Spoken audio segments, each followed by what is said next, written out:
Inakusahan ng milyonaryo ang kanyang sekretarya ng pagnanakaw sa harap ng lahat, ngunit nauwi ito sa isang katotohanang tuluyang nagbago ng kanyang buhay. Araw-araw, gumigising si Christine bago pa sumikat ang araw. Hindi dahil gusto niya, kundi dahil kailangan. Madilim pa ang maliit na silid na tinitirhan nila ng kanyang anak nang siya'y bumangon ng tahimik. Pilit na hindi gumagawa ng ingay. Laging abala ang kanyang umaga, ngunit ginagawa niyang maayos ang lahat sa abot ng kanyang makakaya. Habang naghahanda siya ng simpleng almusal, iniisip na niya ang oras ng daycare, ang biyahe papunta sa trabaho, at kung paanong ang bago niyang trabaho ang pagkakataong matagal na niyang hinihintay para mabigyan ng mas matatag na buhay ang kanyang anak.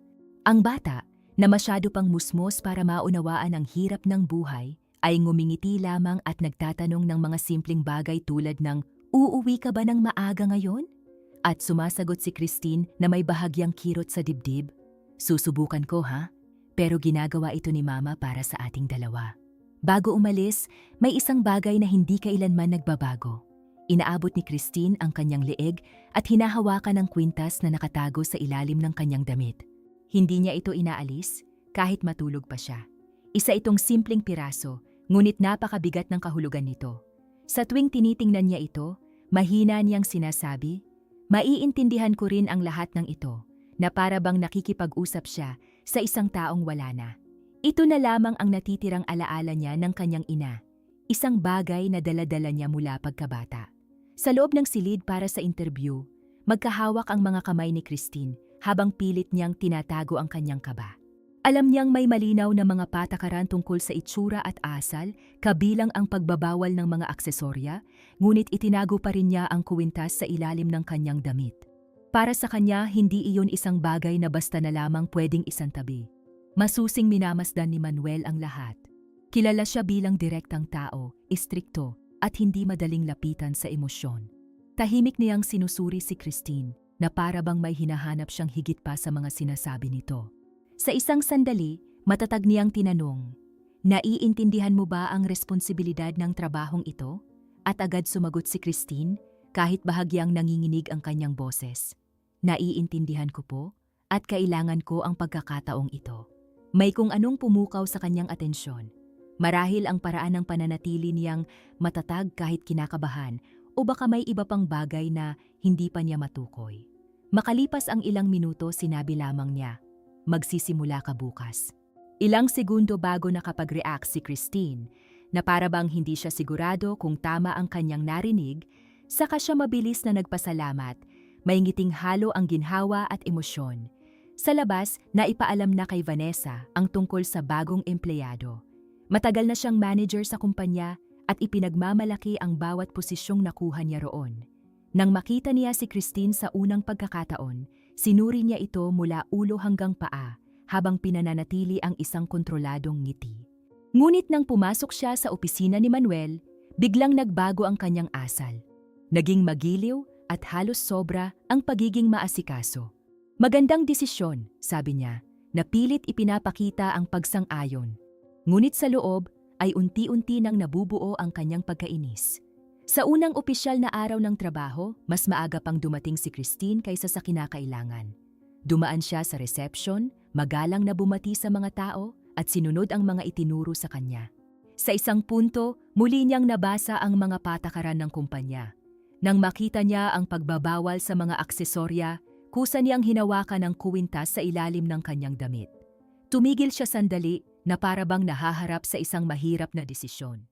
Hinila niya ang kuwintas palabas at hinawakan ito. Tinitingnan ng may namumuong luha sa kanyang mga mata. Mahina niyang sinabi, halos pabulong, "Hindi kita kayang iwan," at agad niya itong ibinalik sa ilalim ng kanyang damit, piniling itago kaysa alisin. Samantala, sa kabilang bahagi ng opisina, tahimik na minamasdan ni Vanessa ang lahat. Nakatuon ang kanyang tingin sa bawat galaw. May kung anong napansin siya, at lalo lamang nitong pinatindi ang kanyang hinala.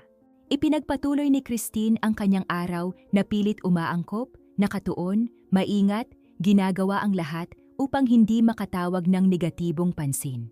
Ngunit hindi niya alam, naging sentro na siya ng isang tahimik na tensyon.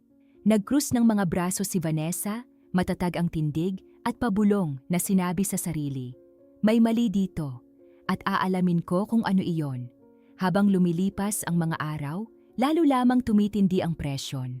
Ilang araw matapos iyon, sa isang mabilis na umaga, kinailangan ni Christine na baguhin ang kanyang routine at napadaan siya sandali sa kumpanya kasama ang kanyang anak bago ito ihatid sa malapit na daycare. Mahigpit na hawak ng bata ang kanyang kamay, habang nagmamasid sa paligid ng may halong kuryosidad at si Christine ay pilit na nagmamadali. Nang mapansin ang ilang tingin, yumuko siya at mahinahong sinabi, "Ihahatid ka na ni Mama sa daycare, ha? Sandali na lang."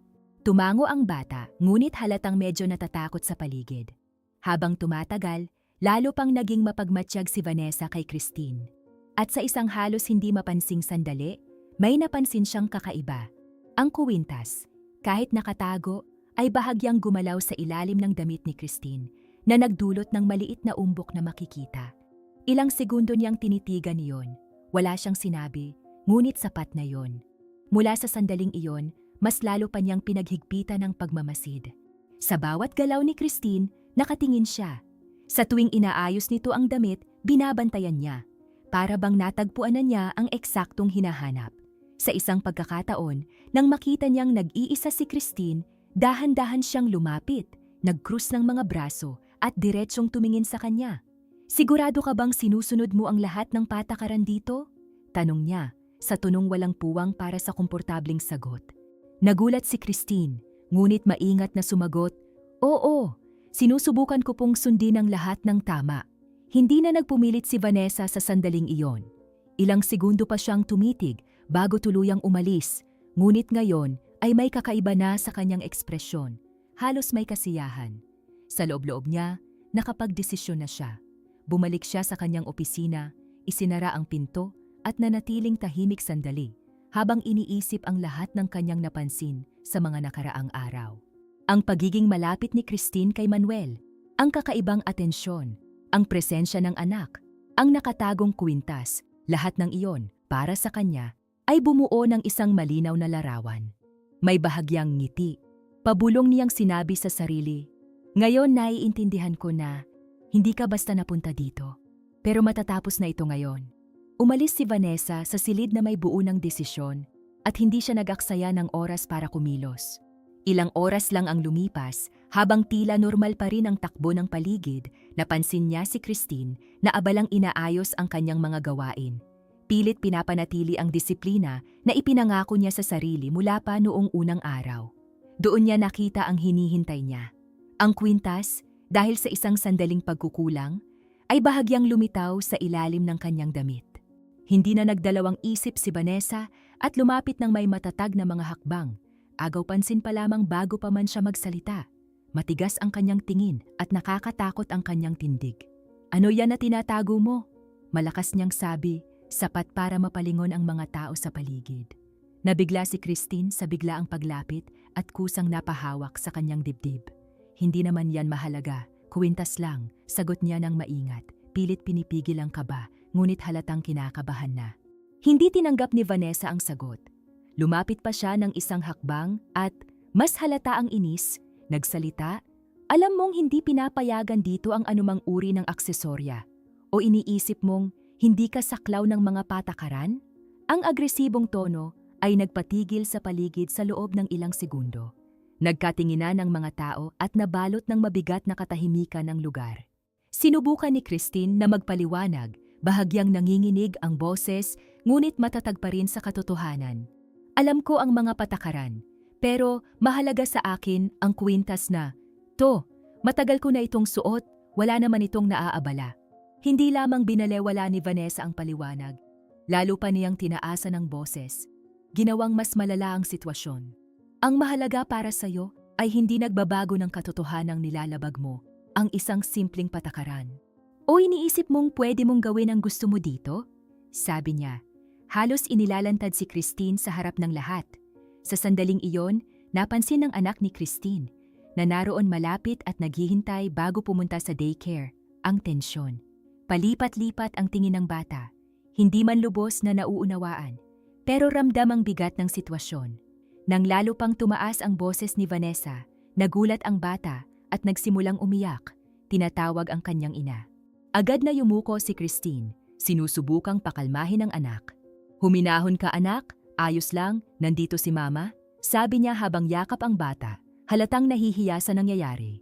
Pinagmamasdan niyon ni Vanessa nang may pagkainip, na para bang lalo lang nitong pinapalala ang kanyang inis.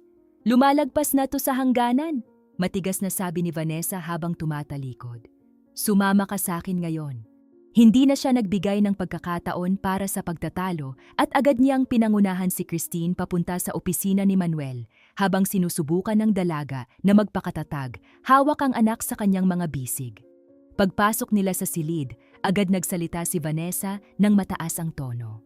Kailangan mong makita ito ngayon, hindi na ito pwedeng magpatuloy dito, sabi niya, hindi man lang naghihintay ng anumang tanong.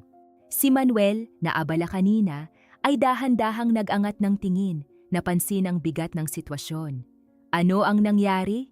Malamig niyang tanong, direktang itinuro ni Vanessa si Christine. Matagal na niyang nilalabag ang mga pangunahing patakaran. May tinatago siyang kwintas kahit alam niyang bawal.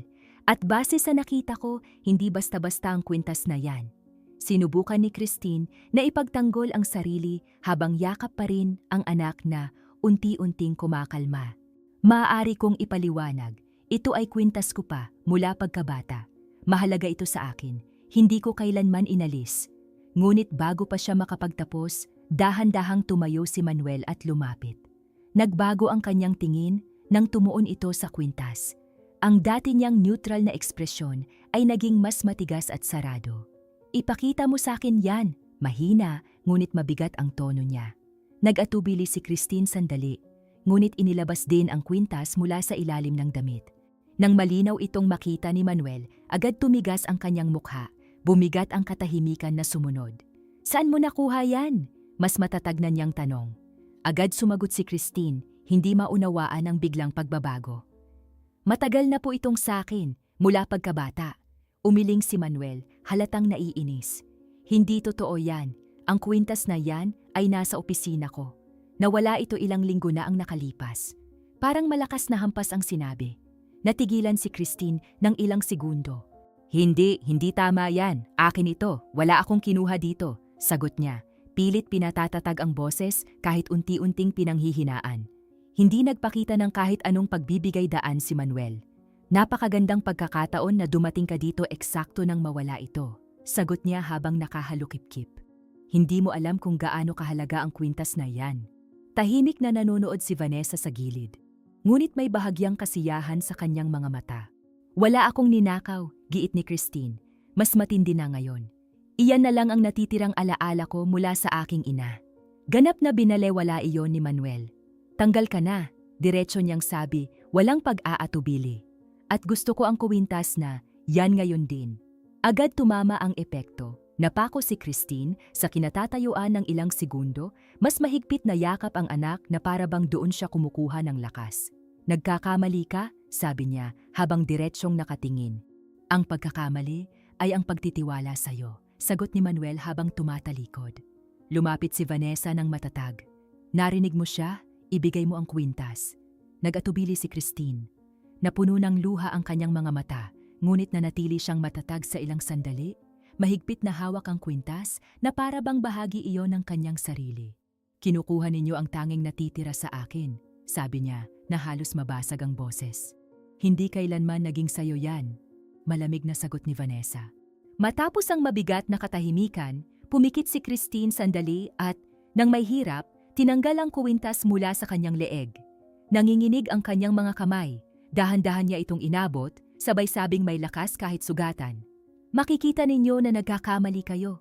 Wala na siyang sinabi pa, tumalikod.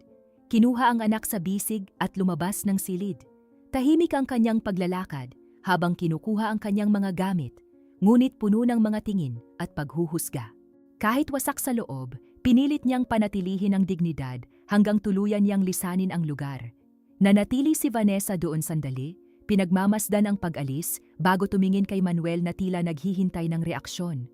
Ngunit wala na siyang pakialam sa kanya. Kinuha ni Manuel ang kwintas at bumalik sa kanyang mesa.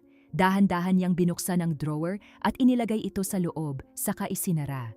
Nanatili siyang nakatayo sandali, nakatingin sa kawalan. Ang pagkainis ay naroon pa rin, ngunit may kung anong nagsisimulang umusbong sa likod nito. Isang pakiramdam na hindi komportable, mahirap ipaliwanag.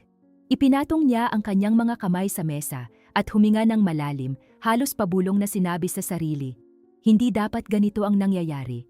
Nanatiling mag-isa si Manuel sa silid ng matagal matapos umalis si Christine, ngunit ang pagkainis na dati nangingibabaw sa kanyang isipan ay unti-unting humina, napalitan ng lumalalim na pagkabagabag na hindi niya maipaliwanag.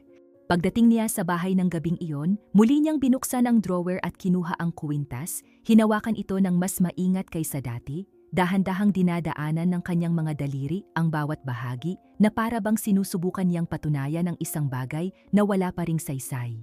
Tahimik siyang naglakad sa sala hanggang sa huminto sa harap ng isang lumang kabinet kung saan niya inilalagay ang ilang lumang gamit at mahina siyang bumulong, na para bang may kausap na wala roon.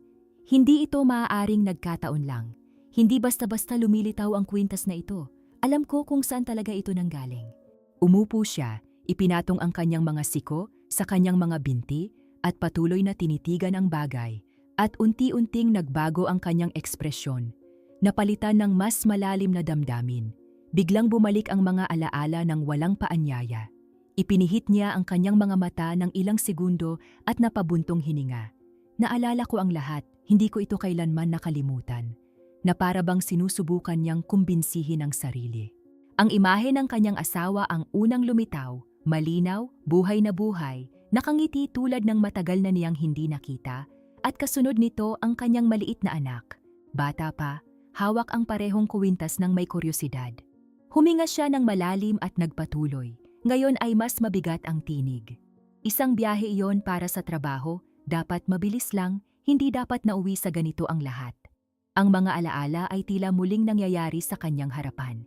Naalala niya ang babala, ang aksidente sa isang liblib na lugar, ang tagal bago nila natuntun ang sasakyan. Nang sa wakas ay narating nila iyon, ang kanyang asawa lamang ang natagpuan. Halos hindi niya namalayang naulit ang kanyang sinabi. Natagpuan ko siya, pero hindi ko natagpuan ang anak ko. Ang sakit ng sandaling iyon, na matagal niyang sinubukang ilibing, ay bumalik ng buong lakas.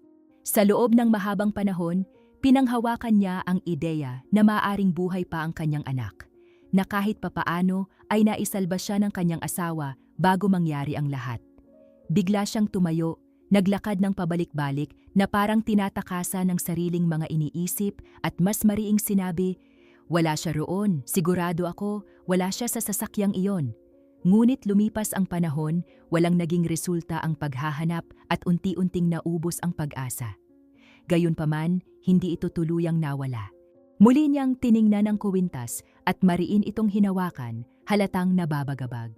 Kung ito ang iniisip ko, nakagawa ako ng pagkakamaling hindi na maitatama.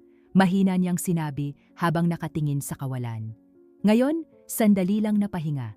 Upang maipagpatuloy namin ang pagdadala ng mga kwentong ito ng libre, hinihiling namin na mag-iwan ka ng like at mag-subscribe sa channel.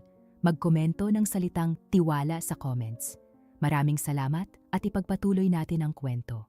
Kinabukasan, pagdating niya sa kumpanya, mabigat na agad ang pakiramdam mula pa sa unang sandali.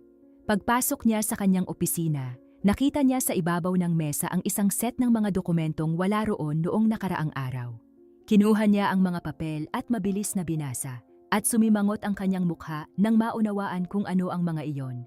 Nagawa pa niyang gawin ito, galit niyang sinabi, habang binabasa ang kaso na isinampa ni Christine na nag-aakusa ng kahihiyan, hindi makatarungang pagtanggal sa trabaho at ang lehitimong pagmamay-ari ng kwintas. Malakas ngunit kontrolado niyang ibinagsak ang mga papel sa mesa at hinaplos ang kanyang mukha, sinusubukang pigilan ang pagkadismaya. Pagkatapos ng lahat ng ito, gusto pa niyang baligtarin laban sa akin, bulong niya, nakapako pa rin sa bersyon ng mga pangyayaring binuo niya noong nakaraang araw. Gayunpaman, may isang bagay na lubhang gumugulo sa kanya, isang bagay na hindi lubusang nagtutugma. Desidido na ayusin ang sitwasyon, tumayo siya at nagtungo sa isang kabinet upang kumuha ng iba pang dokumento. Pagbukas niya ng pinto, mabilis niyang hinila ang isang folder, ngunit aksidente niyang nahulog ang ilang papel sa sahig. Napabuntong hininga siya sa inis at yumuko upang pulutin ang mga ito, iniisip pa rin ang kaso. lalo lang nitong pinapalala ang lahat, sabi niya habang pinupulot ang mga papel. Sa sandaling iyon, may bagay na nakatawag ng kanyang pansin. Nang mas maingat niyang tingnan ang ilalim ng kabinet, may napansin siyang isang bagay na bahagyang nakatago.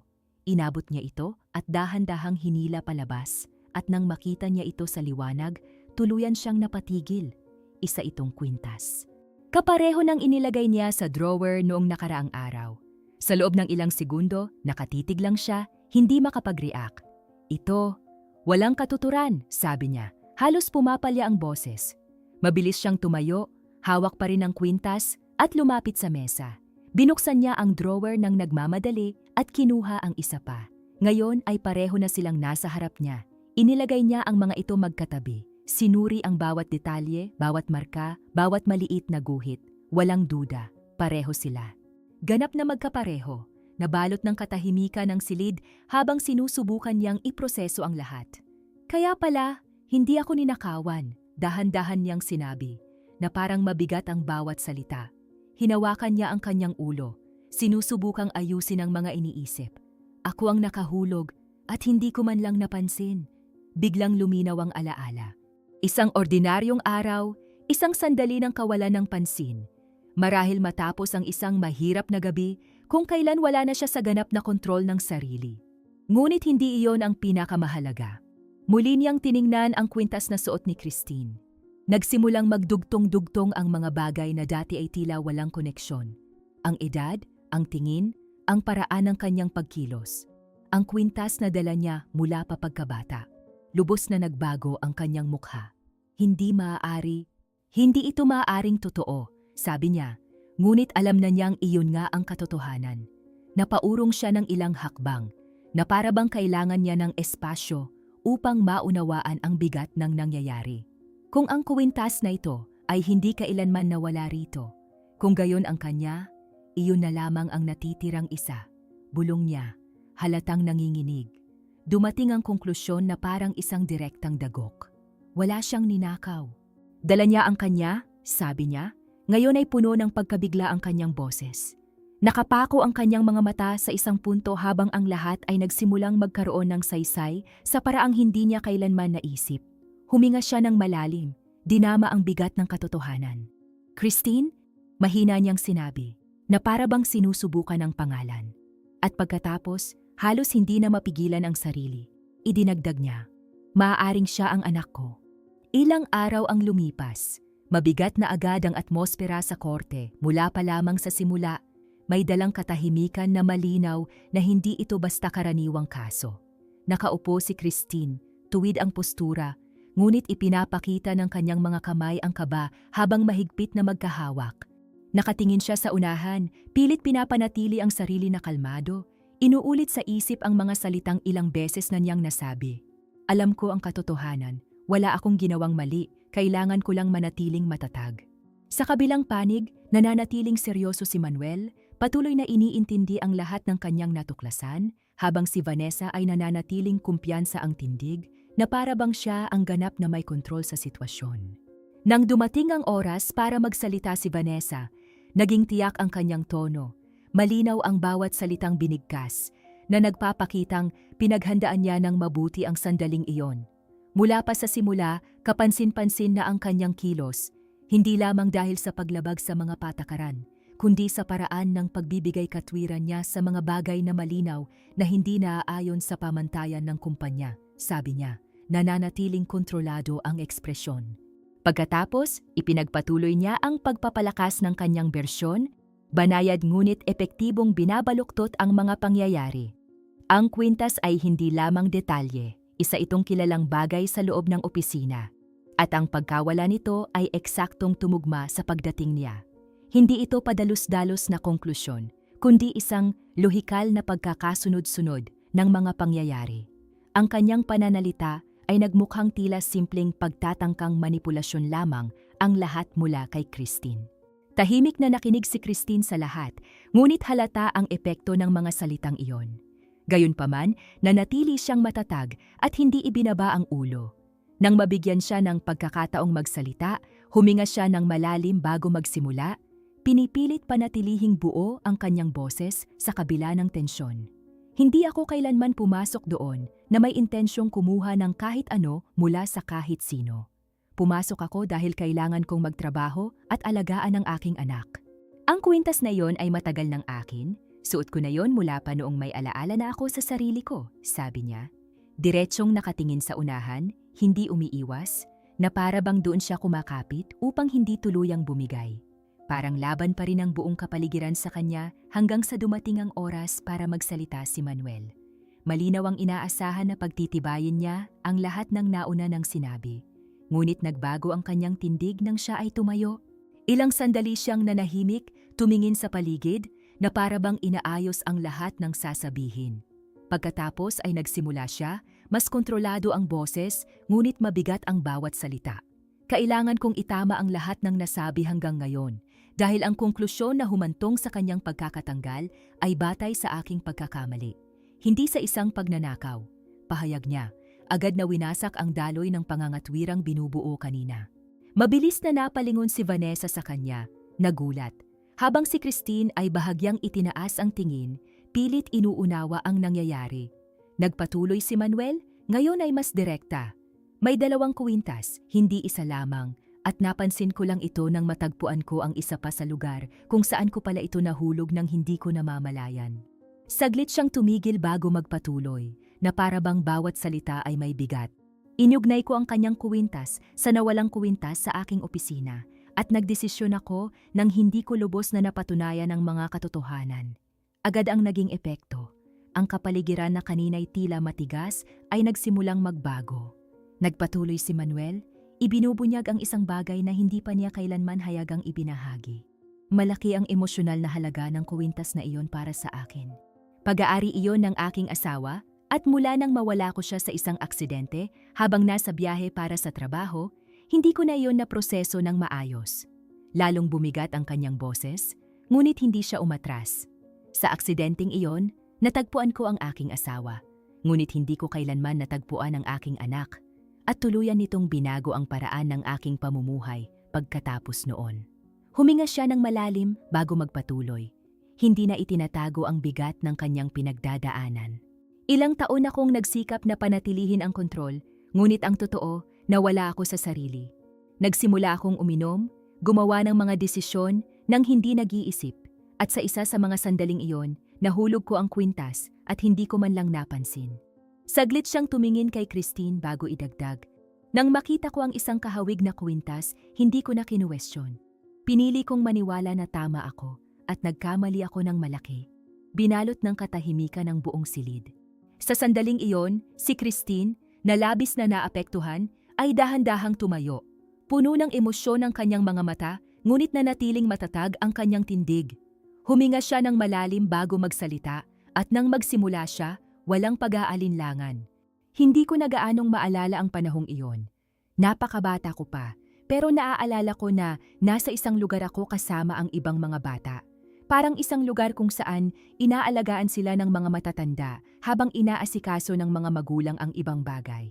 At naaalala ko ang aking ina na iniwan ako roon. Sinasabing babalik siya agad, sabi niya. Pilit inaayos ang mga alaala na matagal na niyang dala. Nagpatuloy siya. Ngayon ay mas malinaw. Naghintay ako, pero hindi siya bumalik. At sa isang sandali, may nakita akong batang nadapa at lahat ay tumakbo para tumulong. At doon ako lumabas ng hindi nag-iisip. Gusto ko lang hanapin ang aking ina. Bahagyang nanginig ang kanyang boses, ngunit hindi siya tumigil. Naglakad ako ng walang direksyon. Hindi ko maintindihan ang nangyayari. Hanggang sa may nakakita sa akin at dinala ko sa serbisyong panlipunan. Ipiniit niya ang kanyang mga mata, sandali bago muling magsalita. Lumaki ako sa isang ampunan. Hindi alam kung sino talaga ako. Hindi maipaliwanag ang lahat dahil masyado pa akong bata noon para maalala ng malinaw at nang makaalis ako roon. Sinubukan ko na lang magpatuloy sa kung anong mayroon ako. Kusang napunta ang kanyang kamay sa leeg kahit wala na roon ang kwintas. Ang kwintas na iyon ang tanging bagay na mayroon ako mula sa aking ina. Hindi ko yun kailanman inalis, kailanman. At kapag sumisikip na ito, inaayos ko lang dahil ipinangako ko sa sarili ko na hinding-hindi ko iyon iiwan. Lubos nang nagbago ang kapaligiran. Maging si Vanessa, na kanina'y kumpiyansa, ay halatang hindi na komportable. Sa huli, mas matatag ang tinig ni Christine habang sinabi niya, "Hindi ko hinanap ang kahit sino dahil akala ko walang naghahanap sa akin. Akala ko iniwan na ako." Napuno ng emosyon ang buong lugar.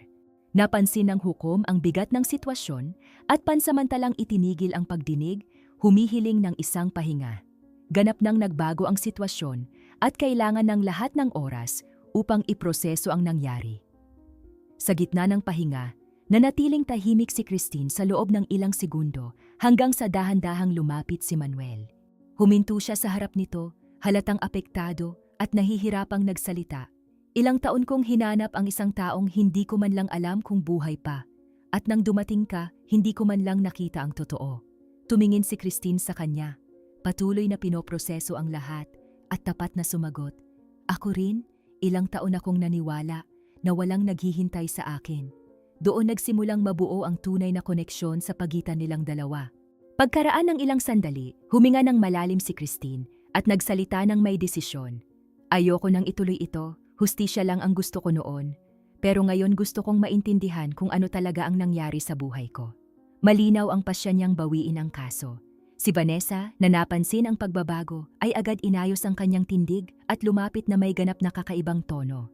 "Lagi kong hangad ang ikabubuti ng kumpanya at ng lahat. Kung may hindi pagkakaunawaan, maaari naman itong ayusin," sabi niya, sinusubukang pagaanin ang kanyang imahe. Ngunit ngayon, hindi na ganoon tumutugon ang kapaligiran. Kinabukasan, tila pareho pa rin ang itsura ng kumpanya sa labas, ngunit para kay Christine, nagbago na ang lahat. Pumasok siya ng mas matatag ang mga hakbang, hindi nadala lamang ang kawalan ng katiyakan ng isang taong desperadong nangangailangan ng trabaho, kundi pati ang bigat at lakas ng lahat ng kanyang natuklasan. Habang naglalakad siya sa loob, may ilang tumingin sa kanya, hindi na may pagdududa, kundi may paggalang. Hinihintay siya ni Manuel at nang makita siya, iba na ang kanyang tindig. May mas makataong damdamin sa kanyang ekspresyon, isang bagay na wala noon. Lumapit siya ng walang pag-aatubili at taos-pusong nagsalita. "Hindi ko na mababawi ang nangyari, pero maaari kong baguhin ang susunod kung papayagan mo ako." Huminga ng malalim si Christine bago sumagot, diretsong nakatingin sa kanya. "Hindi ako bumalik para sa nakaraan. Bumalik ako dahil gusto ko nang bumuo ng bago." Makalipas ang ilang sandali, dumating ang anak ni Christine, at ang simpleng sandaling iyon ay tuluyang nagbago sa atmosfera ng lugar. Pinagmasdan ni Manuel ang bata ng may halong pagtataka at damdamin, na para bang sinusubukan niyang bawiin ang mga panahong hindi niya naranasan. Bahagya siyang yumuko upang magpantay sa bata at maingat na nagsalita, "Ikaw pala ang nagbibigay lakas sa nanay mo araw-araw." At ang bata ay sumagot sa pamamagitan ng isang mahiyain na ngiti, lumapit kay Christine na tila naghahanap pa rin ng kapanatagan.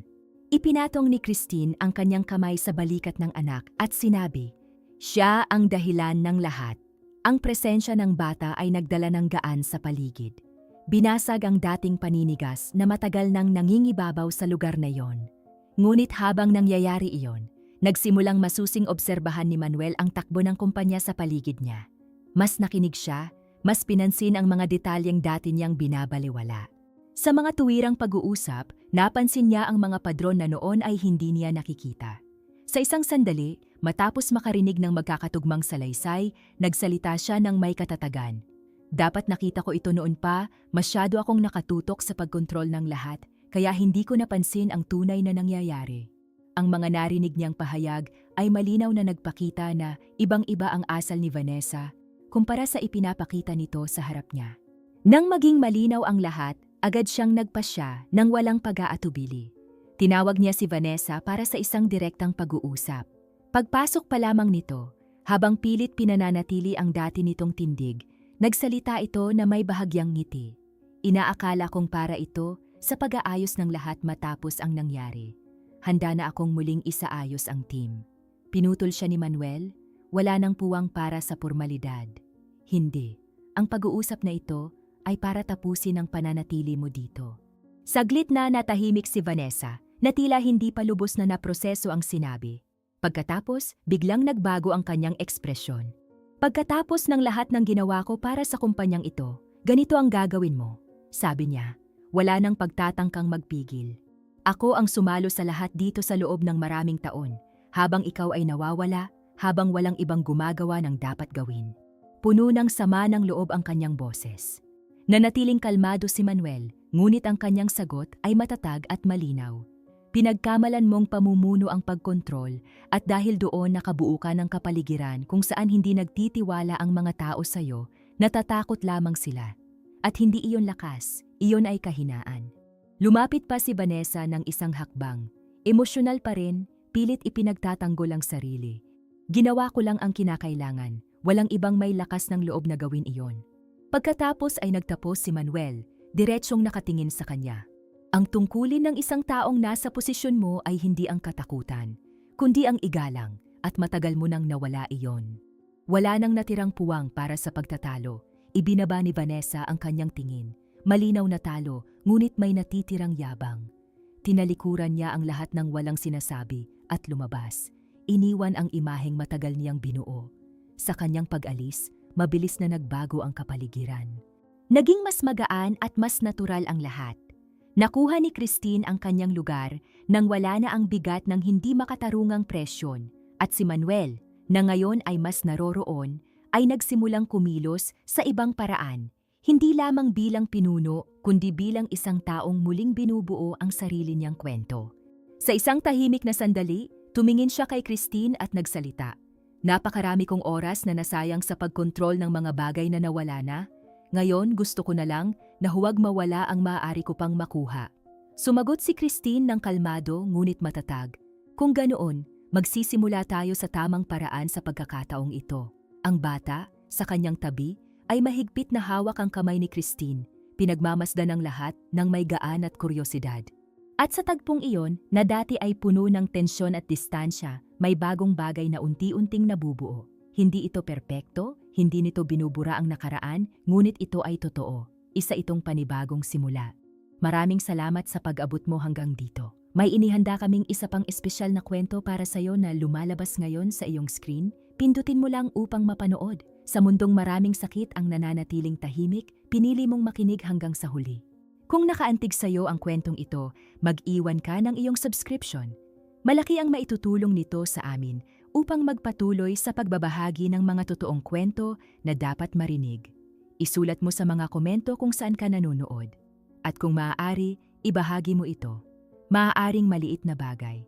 Ngunit ang pagpapakalat ng kwento ng pagbangon ay pagpapakalat din ng pag-asa.